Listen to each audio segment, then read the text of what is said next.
Hello everyone, welcome back to the channel Aerospace Engineering Your Engineer, and I'm your host Sandeep Tripathi in front of you. So we have talked a lot about course materials, exam preparations, propulsion, aerodynamics, everything like that. But let's talk about higher education here.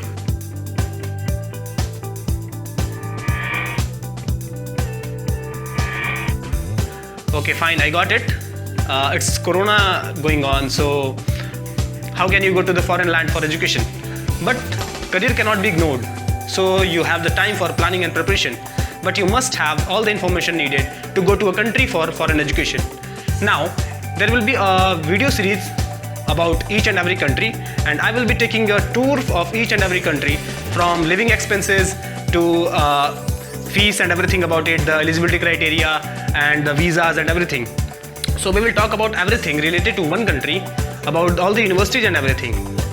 So let's begin and let's see what's the today's country.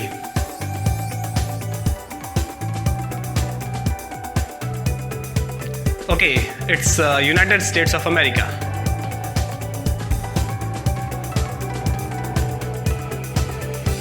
So Trump loses, Joe Biden wins.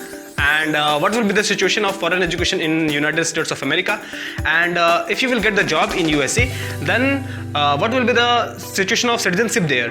And what about H-1B visa and everything? So tell me your views and your opinion in the comment section. And let's begin with the aerospace engineering, which is our mainstream. So let's begin. The top engineering colleges in USA are Caltech, which is California Institute of Technology, MIT, which is Massachusetts Institute of Technology, Stanford University, Georgia Institute of Technology, University of Michigan, Purdue University, University of Illinois, University of Texas A&M, Princeton University, University of Colorado, University of Texas Austin, University of Maryland, Cornell University, Arizona State University, and University of Ohio. Also, there are various universities where you can study MS in Aerospace Engineering. The eligibility and requirements for MS courses in Aerospace Engineering in USA are: first, undergraduate degree in engineering or science; second, TOEFL, which is internet-based test for English language testing. 80 to 110 means the minimum requirement is 80 and the highest requirement is 110. Third, IELTS. The minimum requirement is 6.5 and the maximum is 8 or 8.5 also by some universities. Fourth is GRE. GRE, various criteria are there for other universities. Now first, TOEFL. TOEFL is the test of English as foreign language conducted by ETS Council.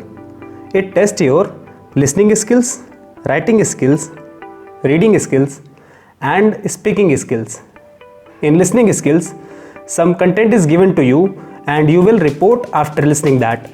In writing skills, you will be given some content to write. In reading skills, you will be given some content about your accent and how you read that content. In speaking skills, you will be giving a topic on which you have to speak about a minute or something like that. It's an extempore or something. So TOEFL is basically of 120 points, where each and every section is of 30 points. Now IELTS, it is International English Language Testing System conducted by British Council UK. It also has same criteria of skill test as TOEFL, which is listening skills, writing skills, reading skills and speaking skills. Now it has a band which is varying from 0 to 10. GRE stands for Graduate Record Examinations conducted by ETS. GRE has two tests.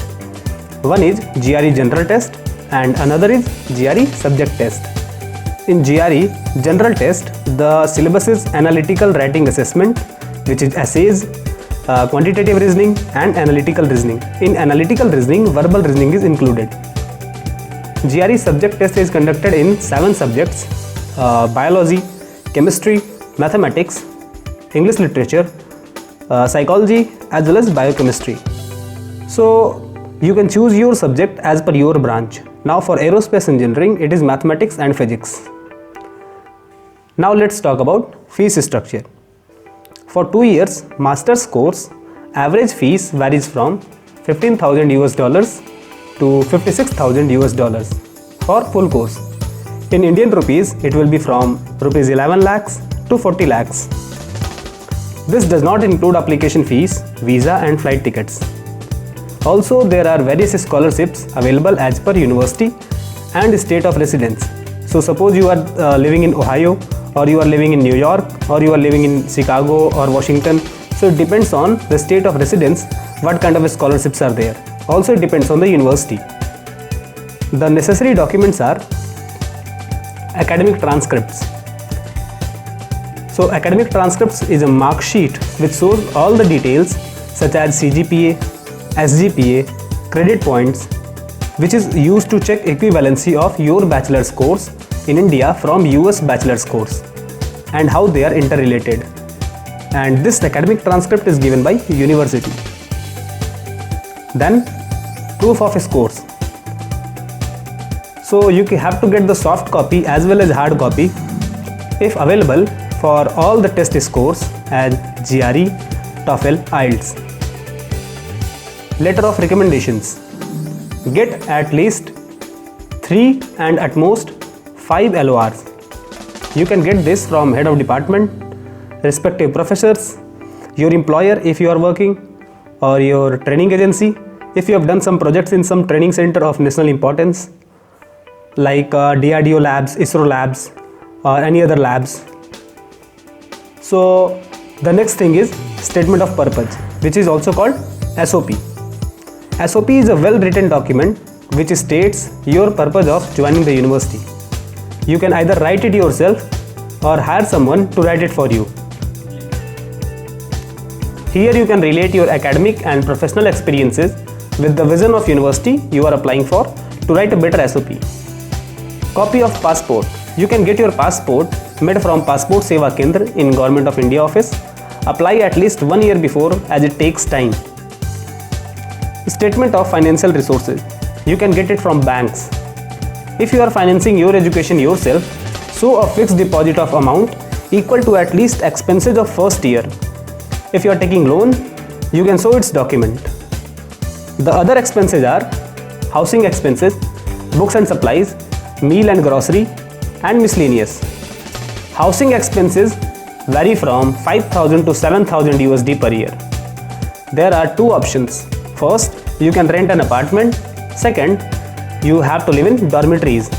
Dormitories means several people live there. In both cases, there are various extra charges as of water charge, electricity, thermostat, etc.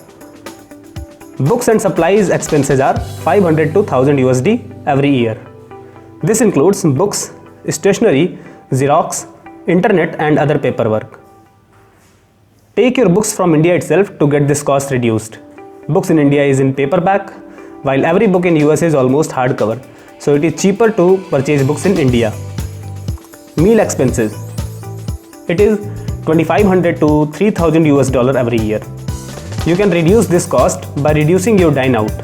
Take utensils from India and learn to cook your food. If you will cook your food yourself, then it will be very beneficial for you to maintain your health also in some foreign country. Other expenses. This amounts for 2800 to 3600 US dollar every year. This includes shopping for clothes, as it is cold in US mostly, travel cost, personal cost as mobile bill, daily essentials, car rentals and some hobbies, etc. Also in other expenses, health insurance will also be covered. Now let's talk about education visa for US. So it is F1 student visa. You must apply for visa on the day you get your unconditional acceptance letter.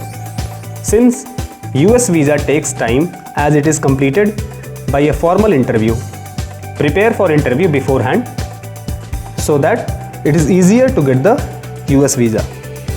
Now, how to earn while studying? The answer is part-time jobs.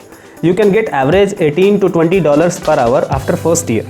Most universities in US don't allow students to work in first year, but after first year you can get to work either in the university or outside the university, depends on your course profile, your work profile, and it will be $18 to $20 per hour.